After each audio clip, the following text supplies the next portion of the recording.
March, April. I was 27 when it first happened. Slowly around the world, reports rolled in that the mirrors were no longer showing reflections. People laughed at it. In fact, I was one of those people. It was a week before April Fool's Day, so people passed it off as pranks. People on social media would post videos of them standing in mirrors, and there would only be floating clothes and floating cameras. There was no physical person in the mirror, and people passed it off as just a hoax. Some people claim that the reflection faded before it vanished entirely, while some say it vanished while they were in the middle of doing their makeup. I think it was around mid-April, when there were no reflections left anywhere. Only cameras and water could reflect people. People took to social media quickly. It was the government, it was aliens, terrorists, were some of the first theories, but their ramblings were passed off as even the government struggled to find answers. The groups that remained quiet? The churches. It was very uncharacteristic, especially since attendance in all churches saw a massive spike.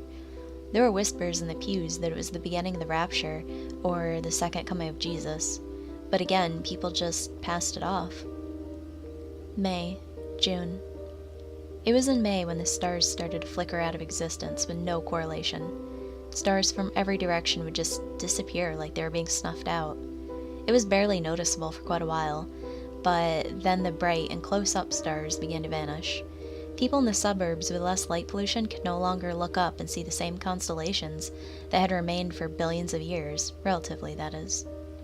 Late June left the moon alone in the night sky. No telescope or human eye could detect any light from anywhere.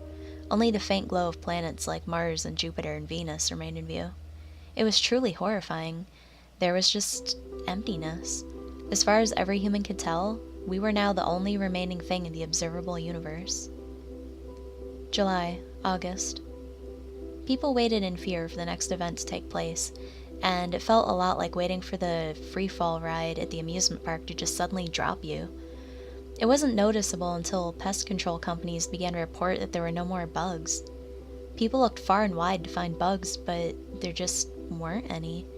Even I noticed that going outside at night no longer required a coat or two of mosquito repellent, but it was also just eerie to stand out there and hear nothing but silence. And eventually through August, animals began to start vanishing. The forests fell silent without the songs of birds to fill the air. Sea creatures swam to depths they couldn't have survived and would come up to the surface belly up. Animals in zoos refused to eat when they couldn't escape, or they would attempt to commit any type of suicide that they could. Living in the Midwest, I was accustomed to hearing an orchestra of crickets and other chirping insects like cicadas. And it was extremely quiet for a cicada emergence year, when supposedly there were supposed to be millions upon millions of cicadas swarming everywhere. Another problem was that the fields and forests around the area, once beautifully lit up with lightning bugs, were now dark. September, October. September was a month that was dragged out very long, as we slowly watched the moon in the sky begin to shrink. Obviously not becoming smaller, it was just drifting away from us. The drifting moon was bringing the ocean waves to a near serene state. Only slight waves from the sun were left, and once November hit, there was no moon to be seen with the naked eye anymore, and night was plunged into eternal darkness.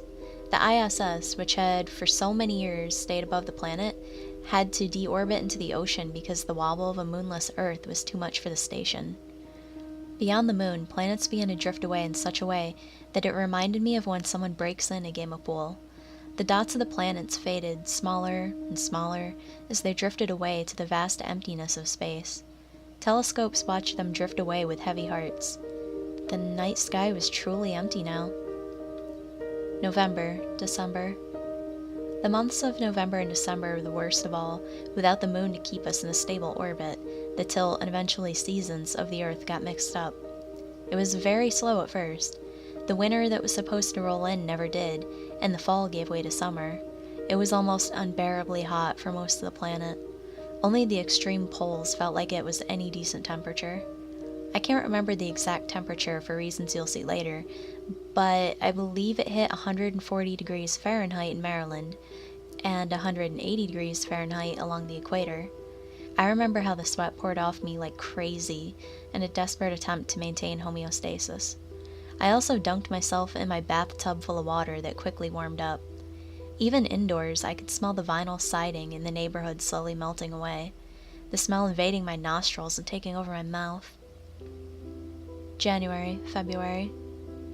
At the start of January, when the world was boiling alive, we saw our next plague coming, a solar flare that we were headed straight for. Although we knew about it, we weren't sure how to prepare. I tried in vain to protect my electronics with sheets of aluminum foil, but when we met the flare, all of our electronics went down. The world was plunged into darkness, both literally and figuratively. Social media sites, which were a staple in our lives, went down, and we could no longer communicate with the rest of the world. It was horrifying. Our lives had to change so dramatically because we couldn't even drive anywhere. The planet became so silent it was unnerving. No animals to sing, no bugs to call in the night, no cars to honk at one another on the freeways.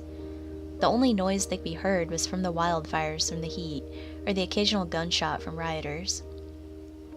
I only write this because it's now February 28th, and tomorrow will most likely be the beginning of our next plague. And I'm not sure we'll make this one. There's a fear in the eyes of every person on this planet, and our voices are devoid of hope. There's no turning back or safety from these plagues that just keep coming. I truly hope there will be no next plague. Part of me does think there won't be because March is when this started. Maybe this is it, no more. But if there is another one, I think I'm gonna have to kill myself because I refuse to live in a world like this.